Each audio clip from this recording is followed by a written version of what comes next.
जय श्री कृष्णा। राधे राधे। आइए सुनते हैं सीता जयंती पर माँ सीता की अचंभित कर देने वाली यह कथा आप नहीं जानते हैं।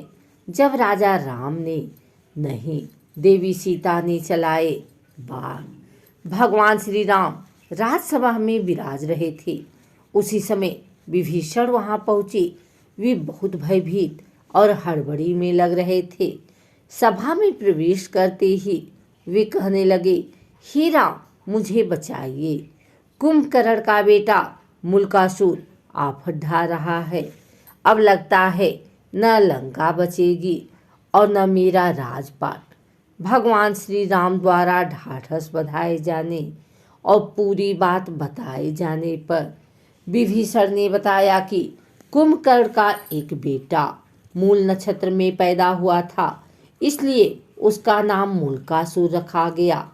इसे अशुभ जान कुंभकर्ण ने जंगल में फेंकवा दिया था। जंगल में मधुमक्खियों ने मूलकासुर को पाल लिया।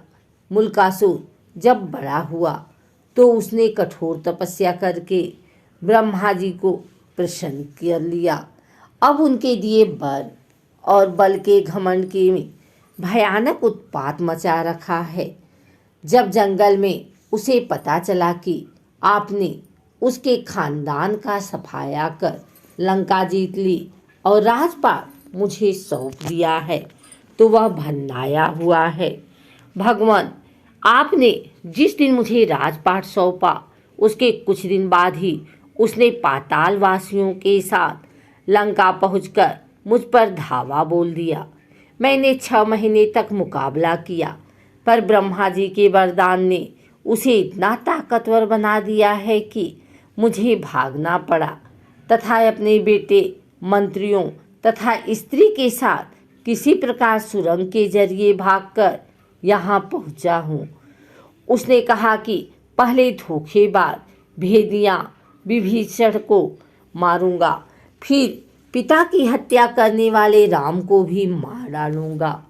वह आपके पास भी आता ही होगा। समय कम है। लंका और अयोध्या दोनों खतरे में है। जो उचित समझते हो तुरंत कीजिए।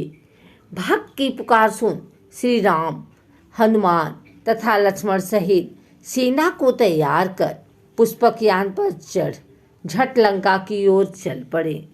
मूलकासुर को श्री रामचंद्र के आने के बाद मालूम हुई।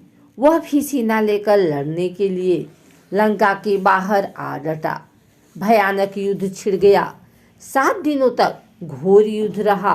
मूलकासुर भगवान श्री राम की सेना पर अकेले ही भारी पड़ रहा था। अयोध्या से सुमंत आदि सभी मंत्री भी आ पहुँचे।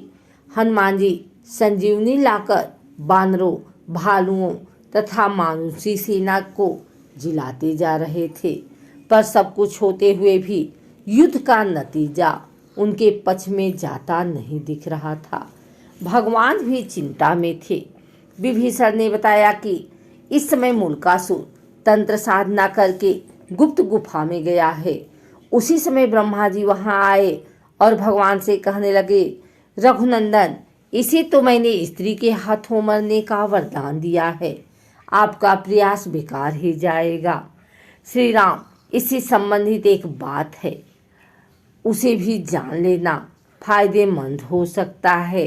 जब इसके भाई बिरादर लंका युद्ध में मारे जा चुके तो एक दिन इसने मुनियों के बीच दुखी होकर कहा, चंडी सीता के कारण मेरा समूचा कुल नष्ट हुआ। इस पर एक मुनि ने नाराज होकर उसे श्राप दे दिया, दुष्ट, तूने जिसे चंडी कहा है वही सीता तेरी जान लेगी। मुनि का इतना कहना था कि वह उन्हें खा गया। बाकी मुनि उसके डर से चुपचाप खिसक गए। तो हे राम, अब कोई दूसरा उपाय नहीं है। अब तो केवल सीता ही इसका वध कर सकती हैं। आप उन्हें यहाँ बुलाकर इसका वध करवाइए। इतना कहकर ब्रह्मा जी चले गए। भगवान श्री राम ने हनुमान जी और गरुड़ को तुरंत पुष्पक विमान से सीता जी को लाने भेजा।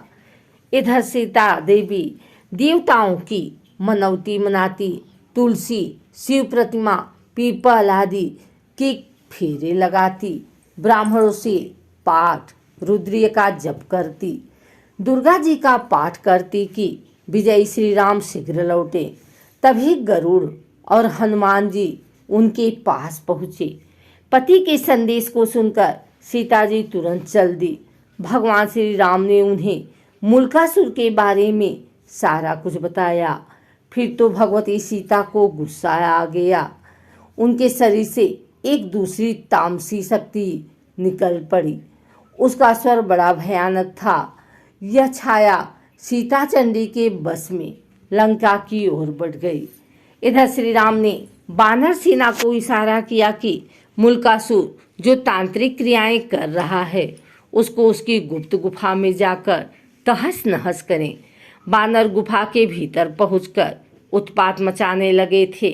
मुल्कासुर दांत किटकिटाता हुआ सब छोड़ छाड़ कर वानर सेना के पीछे दौड़ा। हड़बड़ी में उसका मुकुट गिर पड़ा। फिर भी भागता हुआ वह युद्ध के मैदान में आ गया। युद्ध के मैदान में छाया सीता को देखकर मुल्कासुर गरजा, तू कौन? अभी भाग जा, मैं औरतों पर मर्दानगी नहीं दिखाता। छाया सीता ने भी भीषण आवाज करते हुए कहा, मैं तुम्हारी मौत चंडी हूँ। तूने मेरा पछ लेने वाले मुनियों और ब्राह्मणों को खा डाला था। अब मैं तुम्हें मारकर उसका बदला लूंगी। इतना कहकर छाया सीता ने मुल्कासुर पर 5 बार चलाए। मुल्कासुर ने भी जवाब में बार चलाए। कुछ देर तक घोर युद्ध हुआ, पर अंत में चंडिका शास्त्र चलाया गया। छाया सीता ने मुल्कासुर का सिर उड़ा दिया और वह लंका के दरवाजे पर जा गिरा। राक्षस में हाहाकार करते हुए इधर उधर भाग खड़े हो गए। छाया सीता लौटकर सीता के शरीर में प्रवेश कर गई। मुल्कासुर से दुखी लंका की जनता ने माँ सीता की जय जयकार की और विभीषण ने उन्हें आशीर्वाद दिया। कुछ दिनों तक लंका में रहकर श्री राम सीता सहित पुष्पक विमान से अयोध्या लौट आए।